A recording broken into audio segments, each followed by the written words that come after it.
want to shift my focus to the first response that has coming in from heads of states from 130 countries who have offered their condolences to India, to Prime Minister Narendra Modi on the unfortunate massacre that took place on 22nd of April. After the Pakistan's political establishment's brazen rhetoric, Pakistan Prime Minister Shehbaz Sharif has stated that it is open to quote-unquote neutral, transparent and credible investigation into the Pahalgam terror attack, which has claimed 26 innocent lives. This is the first offer that has come from Islamabad, issued amidst the widespread international support for India from nations including United States, United Kingdom, Israel, Russia, Germany, Saudi Arabia, UAE, amongst several others. Simultaneously, the resistance force, a proxy outfit linked to the Lashkar-e-Taiba, has taken a backstep as well. The terror outfit has denied any involvement in the recent Pahalgam terror attack, calling the allegations false, hasty and part of an orchestrated cyber campaign by the Indian government to malign the Kashmiri's resistance. The resistance force has deemed it a coordinated cyber intrusion and pointed fingers at India for the same. Now, before we start this conversation, listen in to Pakistani Prime Minister's first reaction since the Pahalgam terror attack.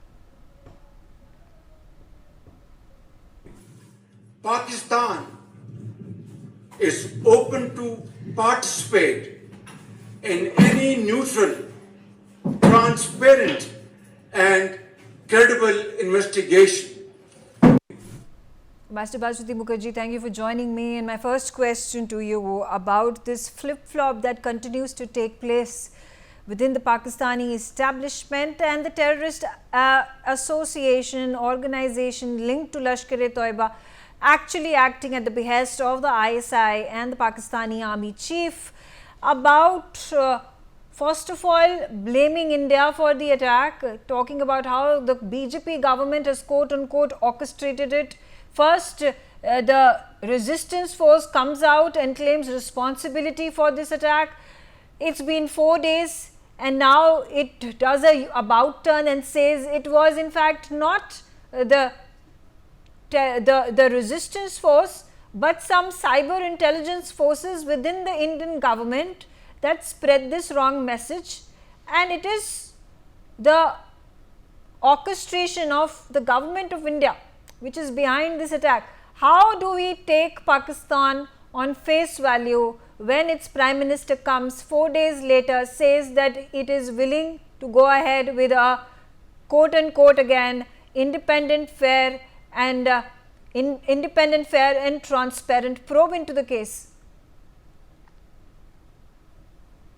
Well, Megha, it shows that our first kinetic response, which is to suspend the Indus Water Treaty, has been extremely effective. It has woken up the Pakistani establishment.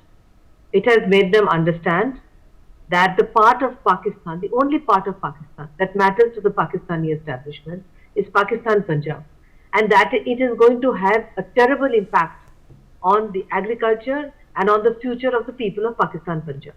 So all these comments have come in after we have suspended the Indus Water Treaty. Secondly, a Pakistani Prime Minister who is a puppet Prime Minister, whose army chief first talked about reminding the Pakistani people about the two-nation theory, and then there is a lot of information linking him directly with the terror attacks. There is information that the handlers were all professional Pakistani army officers. There is information that there is a direct linkage and that the attack was ordered by the Pakistan army chief. Under those circumstances, it is ludicrous and ridiculous for the Pakistani Prime Minister, who is a puppet Prime Minister and who shouldn't be there in the first place because he never won the elections fairly and squarely.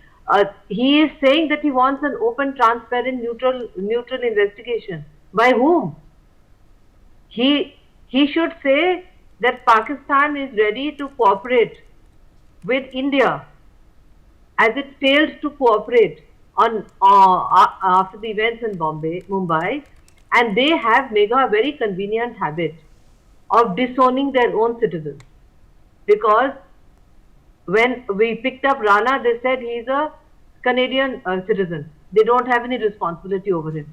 And similarly, for Ajmal Kasam, they kept saying that he is not Pakistani at all, although his parents were telephoning him from Islamabad till the day before he was executed.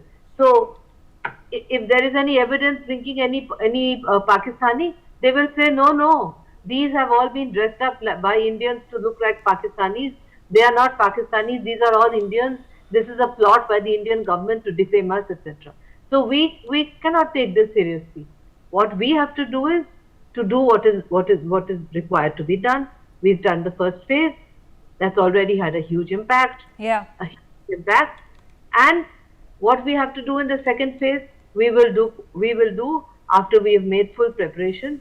The cleaning of those bunkers that you were referring to is a clear indication that we are quietly, pragmatically going ahead with preparation for hostilities in that part of our border.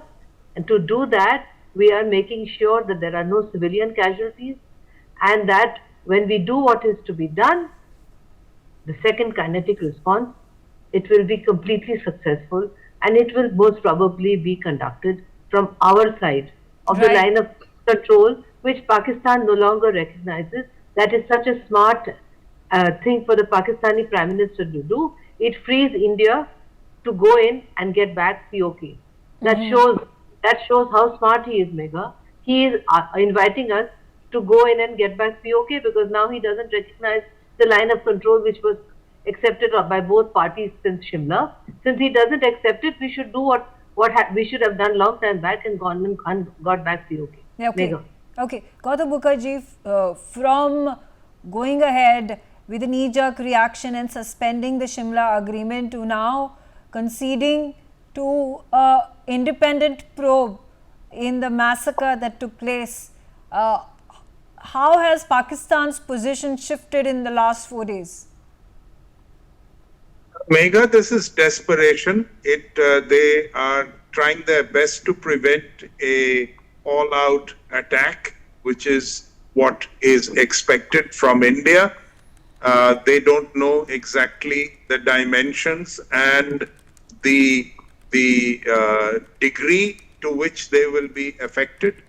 And so they are in desperation, making up stories. Now, talking of a probe reminds you of the old business of probes and dossiers, which is just a way of postponing anything and everything after 26/11. This is what has gone on.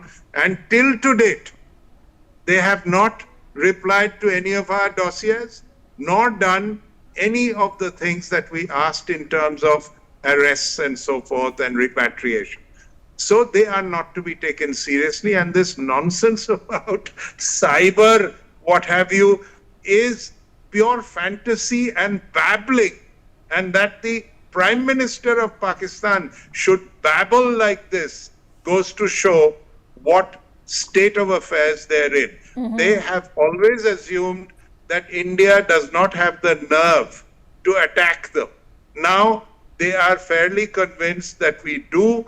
They're only wondering what we will actually do, as we in India are also waiting to see what will be the level and dimension of this response. The Prime Minister has promised something that will be extremely large and convincing to the Pakistanis.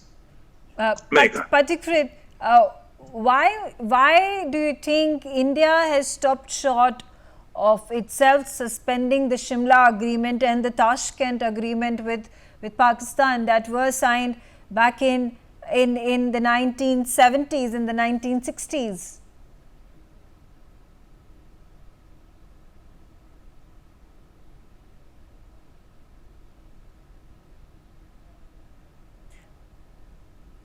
Please unmute yourself, Patikrit.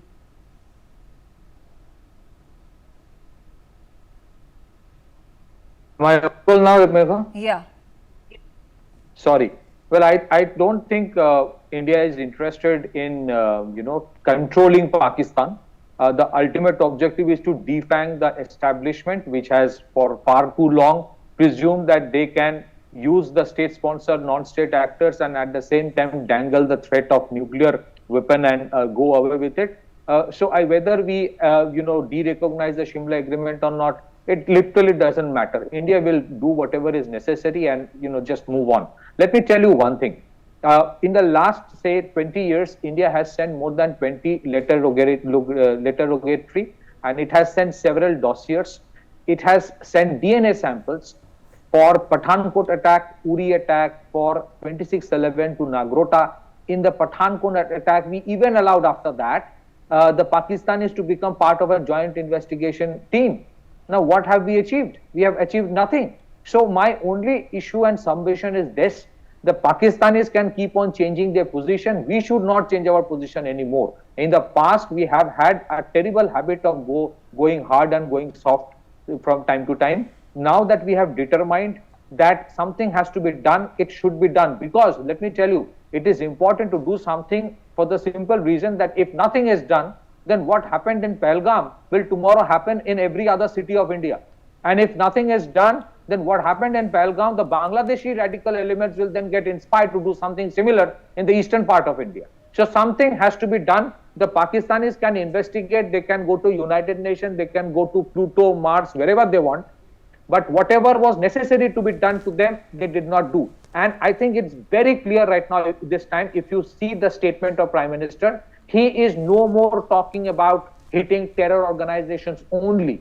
He has himself raised the bar of expectation, and it is very clear that the problem is not just one Balakot or Bhawalpur. The problem, the head, the entire soul of the entire thing is the establishment, because these are an extension of Pakistan's foreign policy. Terrorism for Pakistan is an instrument of statecraft.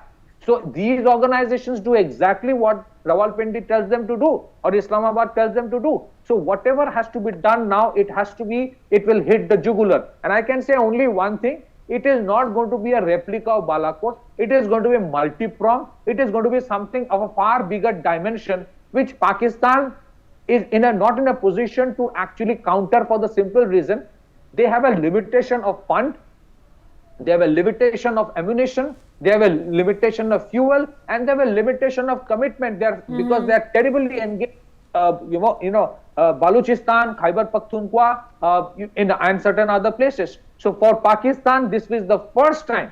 So there will be a short-term, medium-term, and a long-term squeeze that Pakistan will face. And the water, as ma'am rightly mentioned, is probably one of the many things. And I think we see today the only difference what has happened in past and this time, there's a clear-cut determination. And I sincerely hope that people of India remain patient, because, war or conflict or any kind of major retribution cannot have a switch-on, switch-off policy. Okay. Once you do something, it has to have a price, it has to have patience, because it has gone far beyond our patience this time, whatever is happening. Otherwise, there's no point having a $5 trillion economy. People die like this. Okay. Back to you. General Rajan Jamwal, when the Defense Minister of Pakistan comes out and makes a statement that the terrorists who killed those 26 innocent people are freedom fighters, and then a narrative subsequently is peddled by the Pakistani establishment that in fact the attack was orchestrated by India itself. How do we understand Pakistan's psyche, and what is it that it is trying to communicate and propagate in terms of the propaganda, the narrative it wants to build for the world to believe its story? You see, firstly, there's a dichotomy between what the Prime Minister says and the Deputy Prime Minister says.